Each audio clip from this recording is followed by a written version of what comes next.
What's up everyone, welcome back to another episode of Guitar Talk with me, Dan. Hit the like button, subscribe if you want to, roll that intro.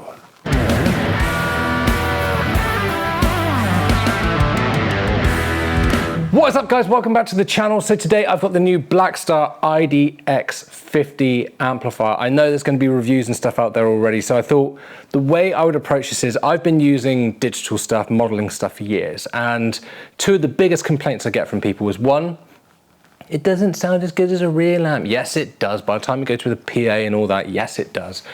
Second is, oh, I don't use that stuff because it's too hard to dial in. So what I thought I would do is, I haven't read any manuals. I've not looked at the instructions. We got this in for competitions on Guitar Gear Giveaway.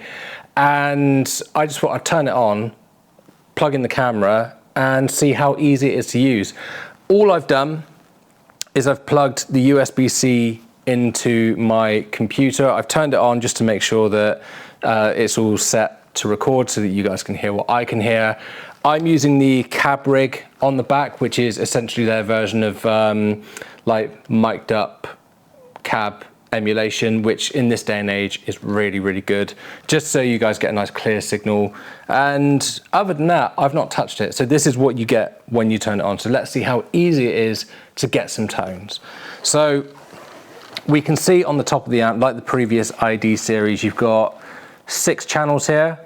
We've got voices, so you've got clean, warm, bright, clean, crunch, super crunch, OD1, OD2. Just like the previous ID series, that's just going to be, the more you turn it up, the more like gain you've got on tap on different channels. We've got our standard amp controls here, so we've got gain, volume, bass, middle, treble. ISF is Blackstar's own thing, where if you've got it all the way one way, it sounds more American. Turn it all the way the other way, it sounds more British. It just kind of moves the mids around as to where the mids sit. We've got effects on here as well. Controls for the effects that look like you can use them as little pots, and they are push as well, so you can probably we'll work out what that does in a minute. Master volume. We can switch between 1 watt, 10 watt and 50 watt. And then we've got different valve responses on here as well. So EL84s, kind of Vox-like, EL34s, British, Marshall-like, 6L6.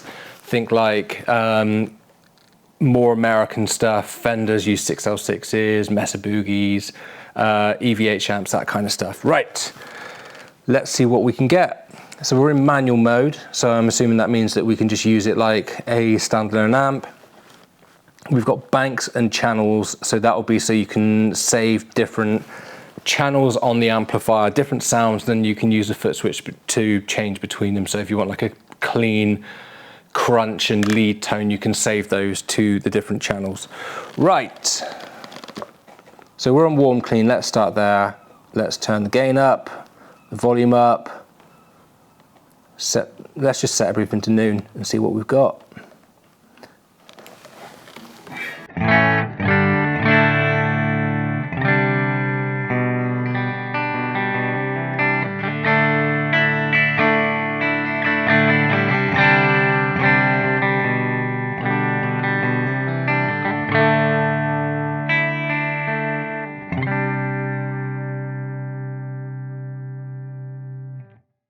That already sounds fantastic in my humble opinion. Let's dial it in a little bit more. So more mids, more treble, a bit less bass. I like the ISF over towards the British side a little bit, not all the way, but just a little bit. Turn the gain down and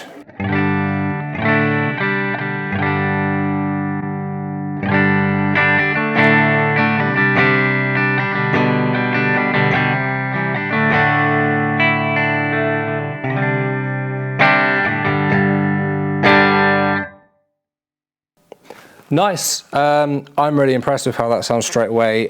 Let's have a look at some effects and see what we do. So we've got a tuner, if we hold that down.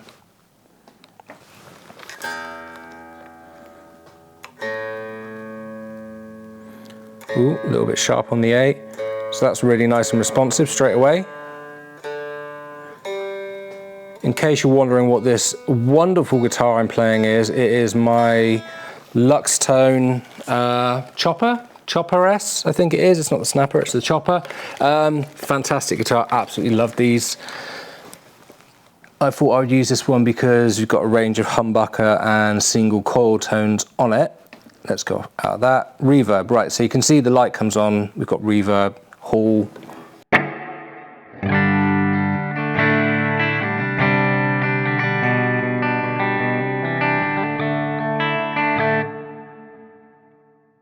And I'm assuming we can use these to change the size and the mix. So size is how big the hall is. And then mix is how much of the reverb you want in your signal. Type and page, let's press page. Okay, so you can see if you press the page button, you get extra controls. And then type, we can see we've got a few different reverbs on there. Let's check out the spring.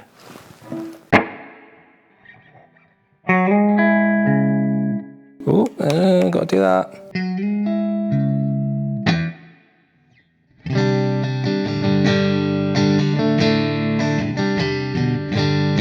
Isn't that riff like that's how you tell a good spring reverb sound? The classic.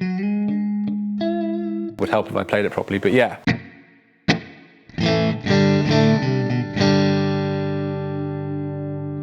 Let's turn that up a bit.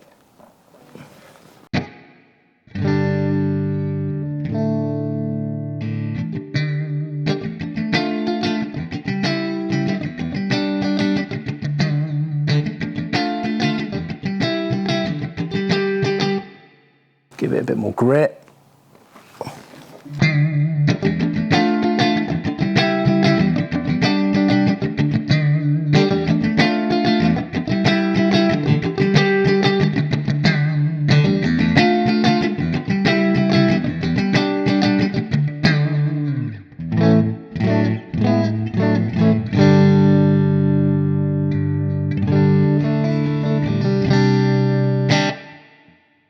That sounds fantastic. I think these are, off the top of my head, under £300 new. So the fact that this is a very inexpensive amp, and I don't know if you guys can tell, because obviously I'm doing a direct recording, but in the room this is really loud, and the master volume is only turned up like a third of the way. And the volume there isn't even halfway either. So is this going to be loud enough for gigs, practices and that kind of stuff? Yes, it absolutely is.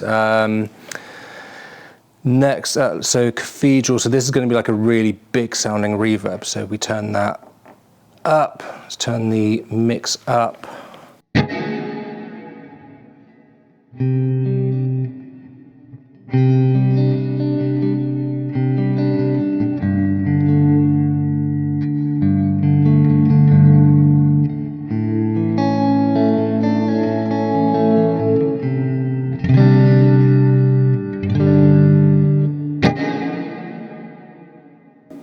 So in a lot of modern kind of progressive music, you get these big sort of soundscapey kind of tones with lots of reverb and lots of delay. So that's interesting. So if I turn the delay on, you can see the delay is active. The reverb is still on, but the delay, so if I hit that, yeah, so the white one is the one that is active that you're changing the controls of. And the red one just shows you that it's still active. So shimmer delay.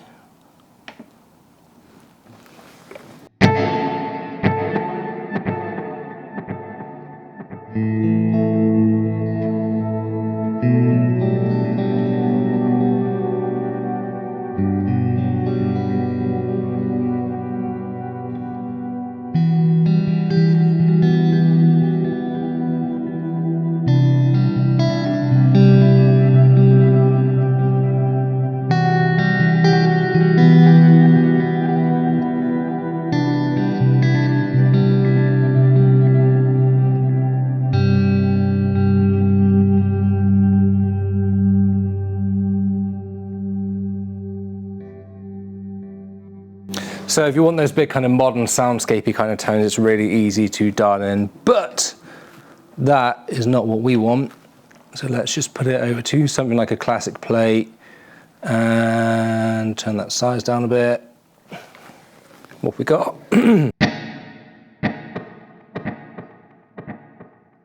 And the delay we'll put over to an analog delay. So mix how much we want. Feedback is kind of how many repeats we get.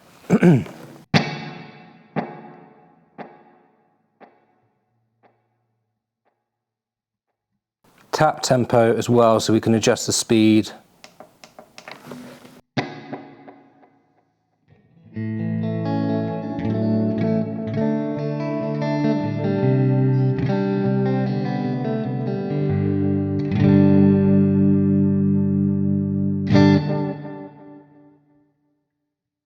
Let's turn that mix down a bit more.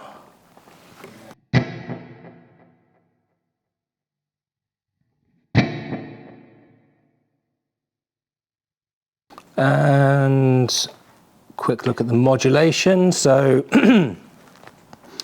we can see we've got loads of stuff in there: vibratos, trems, vibes.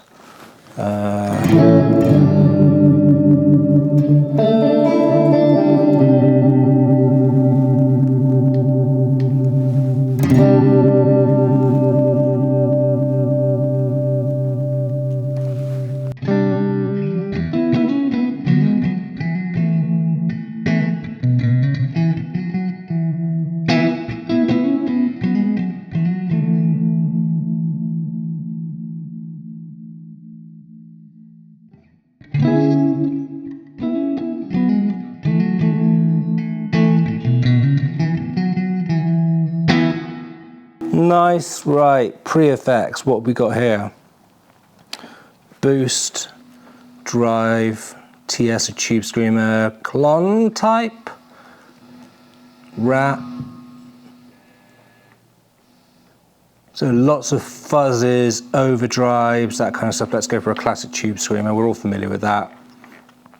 I use tube screamers by turning the drive down and the level up.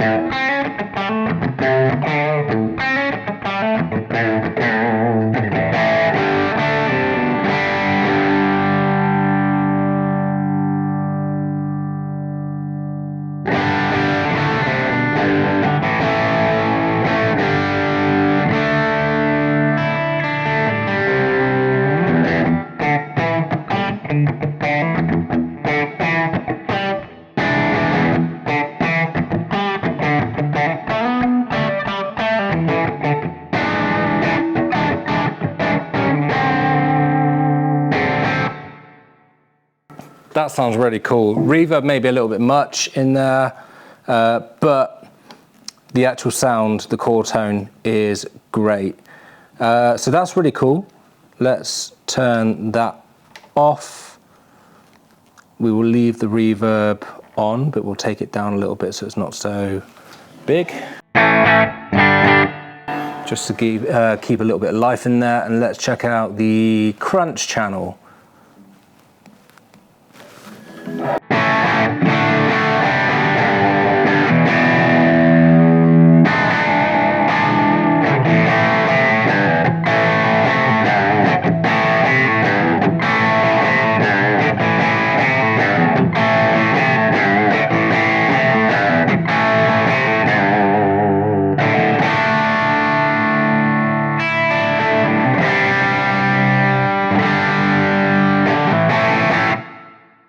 That is a great crunchy tone straight away. Let's go for super crunch.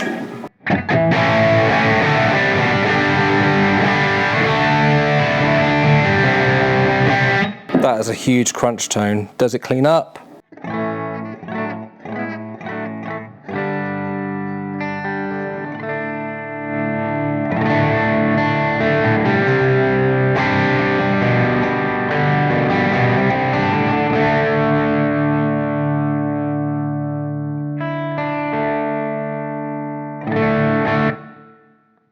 So if you want something relatively inexpensive, like this, like the sound quality in the room, I've not listened back to the direct recording yet, but the sound quality in the room is amazing. It sounds very valve-like in the room, if you want to go with that term. So if you wanted to dial in, just like if you were someone that you didn't want to bother with like all the effects and you didn't want to bother with like the pedal and you just wanted to make a tone and just go there. That's my tone, that's my dad rock tone that I'm going to play in the pub tonight and play some covers. And you just kind of wanted to ride the volume and like, let's think classic dad rock song.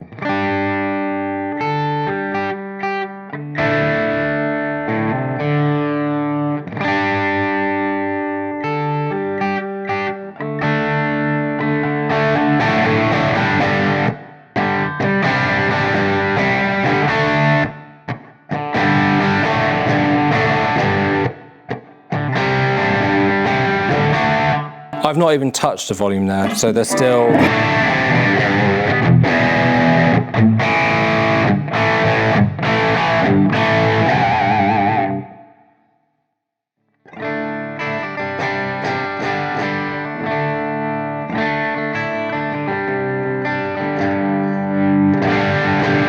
That's a lot of different tones on one pickup just using the volume control. So does the amp react to your picking? Does it react to your playing dynamics, your volume control and stuff? Yes, it does. It reacts really well.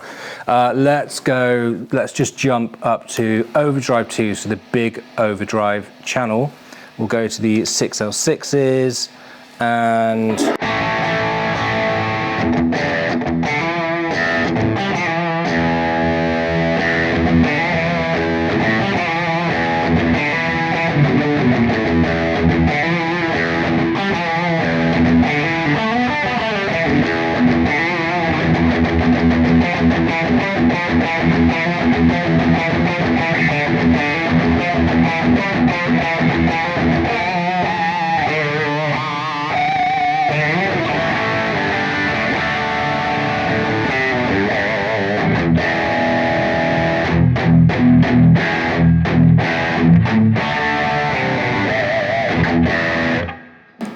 That is a huge tone.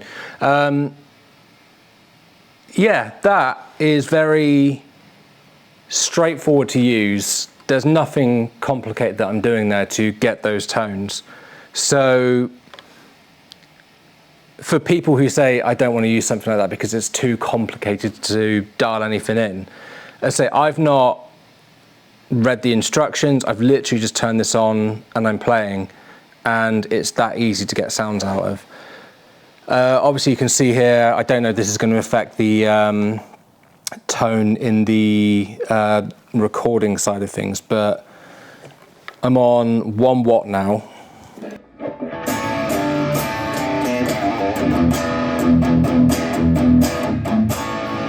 That is really, really quiet.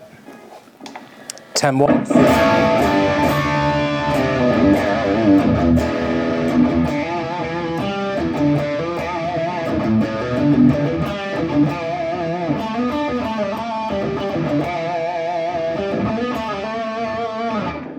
That is still quiet, but a little bit louder. And then obviously 50 watts, I know what that's like because I've been playing on that.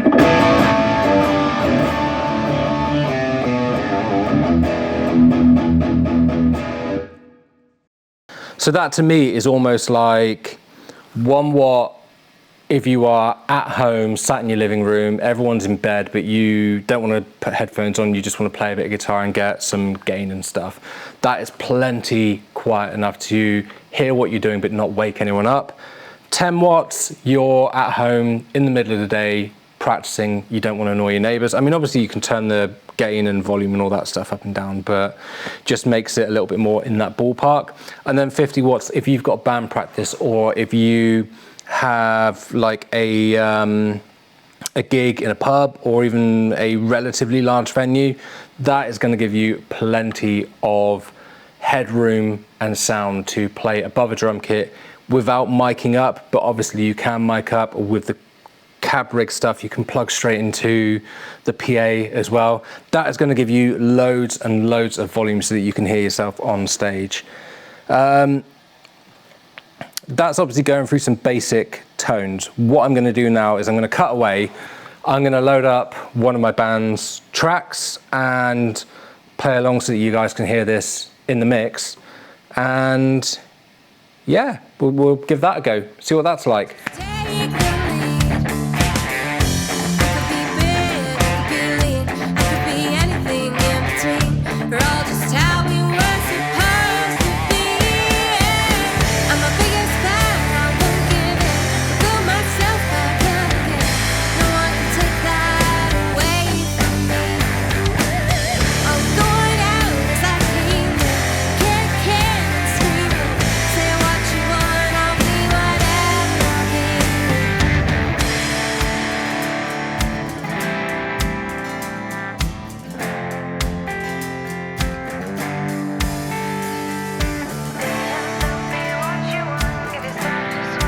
So there we go. I'm really impressed with that. For under £300, that sounds incredibly professional. It sounds a lot more expensive than what it is.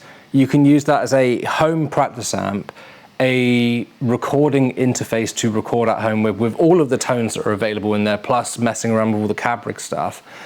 And you can use it at gigs as well. Obviously there is an optional foot switch which you can buy to be able to access all the channels and stuff if you want to use it as like a multi-channel, multi-effects kind of amp thing live. I think they're about £99, but even then, for the price you're paying for that, under £300, like £99 in my opinion is quite steep for a foot switch, but the functionality it unlocks and the fact that you're still at like $379 or something for a multi-functioning amp that sounds that good, it's great value for money. Let me know what you guys think. If you see one of these in a shop, all I can say is, like, if you like the Katana stuff and you like the Line 6 Catalyst stuff, this to me is almost like an evolution of that again, with the kind of sounds that I prefer the sound of this over the Katana personally. Give it a try if you see one. Let me know what you think in the comments. Other than that, hit the like button, subscribe if you want to, and I'll see you guys in the next video. Bye.